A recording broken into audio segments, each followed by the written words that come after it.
So, hello guys! Welcome to my first mini vlog. So, ang gagawin natin ngayon ay mag-walking tayo mula May Paho hanggang Bagong City Hall. So, ayan, bale, nag-warm up lang kami ng mga kosa ko yan. Tapos, ayun, gym na rin kami para maglakad.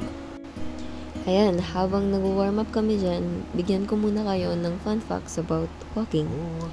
Walking has lots of benefits for your physical and mental health. It strengthens your heart, improves blood flows, and helps you manage your weight by burning calories. Regular walking also reduces stress, improves your mood, balances your blood sugar, and boosts your immune system.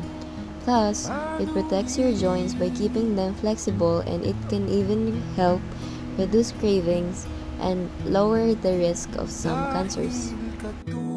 Ayan guys, ito, papunta na kami nito sa Bagong City Hall and nandito kami niyan sa may Halahala Street. Di na tayo tulad ng dati, kay bilis ng sandali, o kay tagal din kita minahal. Kay tagal din kita. Ito naman guys, ako yan, obvious naman, naglalakad ako dyan. Kasi, wala, pinavideo ko lang, baka sabihin niya sa AI.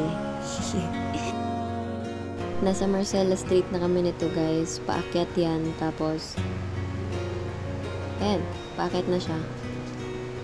Kasi, nagre-reklamo na dyan yung mga kasama ko kasi napapagod daw sila. Ewan ko, mga mahina yung buto, hindi yata kumain. Teka muna, teka lang, kailan tayo nailang? Kung iisipin mo, di naman. Ito guys, malapit na kami nito sa katotohanan kasi nasa Grace Park na kami niyan, counting kembot na lang. Nandun na kami sa City Hall. Sensya na guys, parang may muta yung camera ko dyan. Hindi ko na kasi napansin. So, ayun. Ayan, nandiyan pa rin kami yan sa may Grace Park. Tapos, lapit na kami niyan guys. Kaunti na lang talaga, legit. So, ito na. Dito na kami sa katotohanan and ayan na yung Bagong City Hall. Tapos ito guys, nagpunta kami 7-Eleven pero hindi kami bumili, nagpunta lang kami dyan kasi ewan ko rin eh. Sinama lang namin sa vlog.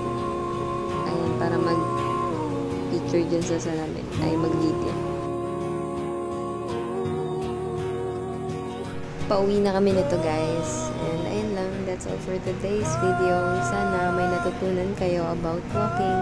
Bye!